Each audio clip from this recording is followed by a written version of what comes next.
Hello everyone, কেমন আছো সবাই? আশা করছি ভালো আছো। আমিও ভালো আছি। আজকে একটা বিশেষ দিন, ভাবলাম এখান থেকেই ব্লগটা শুরু করি। তো সকাল সকাল বেরিয়ে পড়েছি, পাপাকে খাইয়ে নিয়ে রেডি করে নিয়ে বেরিয়ে পড়েছি। অ্যাকচুয়ালি আজকে ওর ফার্স্ট হেয়ার কাট, বলতে পারো ফার্স্ট নেরু হবে। তো সেই কারণেই তো একটা জলের বোতল সাথে করে নিয়েছি, আর ওকে তো খাইয়েই নিয়েছি। এবার আমরা যাচ্ছি। অ্যাকচুয়ালি জিনিসটা নিয়ে যতটা এক্সাইটেড, ততটা ভয়, ততটা চিন্তায় আছি যে কি করে কি পুরোটা ও করতে দেবে। আর গতকাল রাত্রে এই যে 3টে ঝুঁটি বেঁধে দিয়েছিলাম। আসলে যেহেতু পরের দিন চুলটা কেটেই ফেলবো, তো ভাবলাম একটু কয়েকটা ফটোও তুলে নেবো, ভিডিও করে নেবো, তার জন্যই আর কিভাবে যে হেয়ার স্টাইল করে দিয়েছিলাম। যাও ওভাবেই নিয়ে চলে এসেছি। চুল তো কেটেই ফেলে দেওয়া হবে, নেড়ু করে দেওয়া হবে, তো আর খুলে কী হবে, এখনই তো হবে।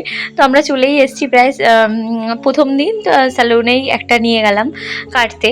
তো এই যে ওয়েট করছিলাম, এই যে বসেছে, ওর পাপার কোলে বসেছে। আর আমি যে ভিডিও করব পুরো ব্যাপারটা, সেটুকু করার সমস্যা হয়ে দাঁড়িয়েছিল, কারণ ওকে কান্না থামাতে আমরা ব্যস্ত বেশি ছিলাম। যাই হোক, আর কি করা যাবে, তাই ওই মুহূর্তটা আর ভিডিও আমি করতে পারিনি বলতে পারো। তো এই যে অনেক কান্নাকাটির পর এই যে ফাইনাল ট্রান্সফরমেশনটা হলো। এখন ভিডিও করছি যেহেতু, আবার একটু চোখটাকে না যাচ্ছে, দেখছো, মানে ভিডিও অন করেছি যেই, সেটা আর কি ও বুঝতে পেরেছে। আর এই যে পুরো নেরুদা হয়ে গেছে।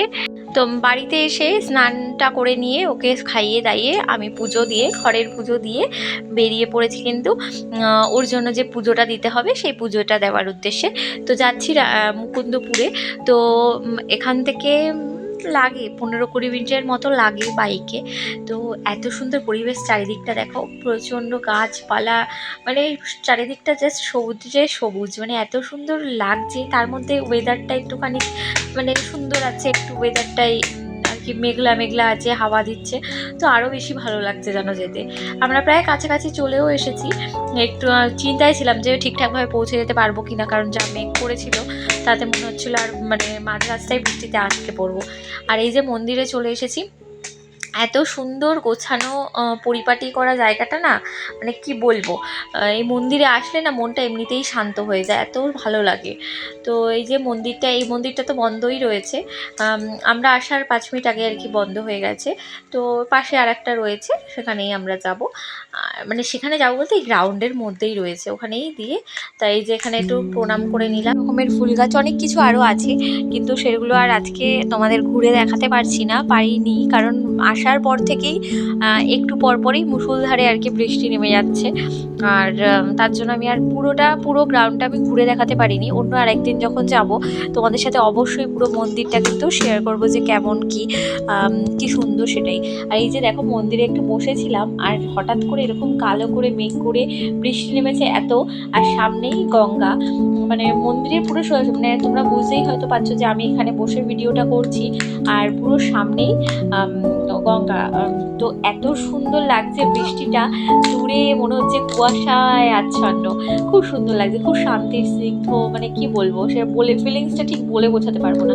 আর এই যে আমার পাপা প্রথমেই কিন্তু ও ঠাকুরের কাছে নমস্কার করে নিয়েছে, ওই যে আবার তোমাদের দেখাচ্ছে নমস্কার করে। তো ভীষণ ও খুব শান্তভাবে, আর ও এতটা মিশুকে হবে আমি না বুঝতে মানে আমি ধারণা করতে পারিনি ও এতটাই মিশুকে। মানে ও চেনে না জানে না, এখানে বসেছিল, মানে আমাদের সাথে এখানে সিঁড়িতে বসেছিল।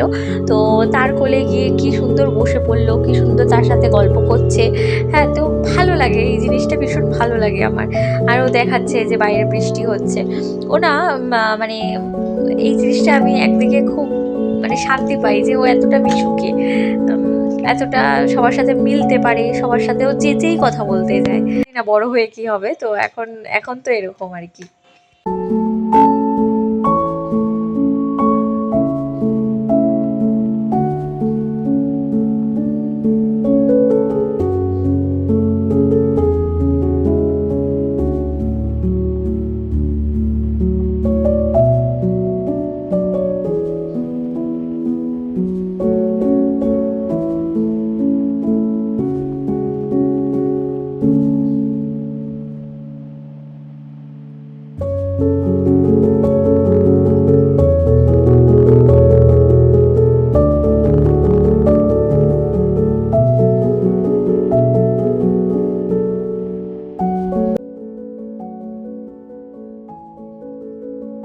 আমার এই মুহূর্তে সত্যি কথা বলতে ইচ্ছা করছে বৃষ্টিতে ভিজতে ভিজতে এই নদীর পাড়ে এসে দাঁড়িয়ে থাকতে, কিন্তু সেটা তো সম্ভব ছিল না বলে বৃষ্টি থামার পর আমি এসে এখানে একটু কিছুক্ষণ দাঁড়িয়েছি। আর এত সুন্দর হাওয়া দিচ্ছে, মনটা পুরো ভরে যাচ্ছে। আর জলটা না ভীষণ বেশি আছে, এই মুহূর্তে জোয়ার চলছে, আর সাথে তো বর্ষাকাল যেহেতু জল তো বাড়বেই। আর এইদিকে দেখছো এই যে এই জায়গাটা আমাদের জল স্টোরেজ হয়, মানে রানাঘাটে পুরো এখান থেকে জল যায়, পুরো রানাঘাটটাই এখান থেকে খাবার জল বলো বা সমস্ত কিছুই এখান থেকে সাপ্লাই হয়, কিন্তু এখানটায় স্টোর হয় আর কি, মুকুন্দপুর ঘাটে। তো সেটাই আর কি। আকাশটাও বেশ মেঘলা হয়ে রয়েছে, খুব সুন্দর পরিবেশটা দেখতে লাগছে। এখান থেকে রানাঘাটে সাপ্লাই হয়। হ্যাঁ, এটা আমাদের পৌরসভা। অনেকটা সময় এখানে কাটালাম, বেশ ভালো লাগলো। বৃষ্টিটা না হলে হয়তো আরেকটু ভালোভাবে থাকতে পারতাম, বসতে পারতাম, কিংবা ঘুরতে পারতাম, কিন্তু যেহেতু বৃষ্টি হয়েছে আর বেশি ওয়েট করা যাবে না, সাথে মেঘও প্রচণ্ড করে এসছে, কোনো রকমে মানে ভালোভাবে বাড়ি অবধি পৌঁছে যেতে হবে আর কি।